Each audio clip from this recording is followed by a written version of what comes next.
Hello everyone, today I am back with my channel Chemistry Girl with a new topic, that is titration.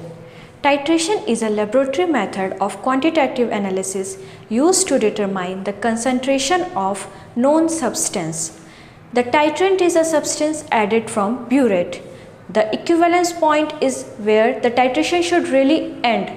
However, this is not necessarily where we end titration. The end point is where the titration ends in practice. The closer the end point to the equivalence point, the better. Now we will discuss about the end point indicator. Acid-base indicators are substances that change their color depending on the solution pH. Redox indicators change their color depending on the solution redox potential. For example, diphenylamine or methylene blue. Complexometric indicators change their color when they create a complex with the titrated metal. For example, areochrome black tea and murexide. Now we will discuss about the standard substances used in titration.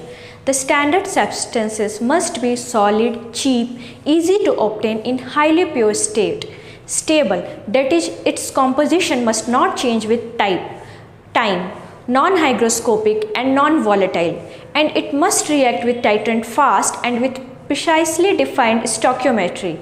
High molar mass is also recommended as it increases relative accuracy. These criteria are selected to make sure that the substance is easy to weigh and that it will have exactly expected concentration.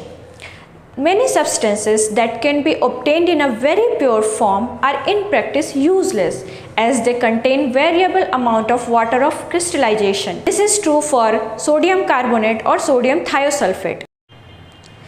It doesn't mean all substances with water of crystallization can't be used. Some like borax or EDTA can be prepared with well-known composition. Each type of titration has its own standard substances, although some substances are more universal and can be used for more than one titration type.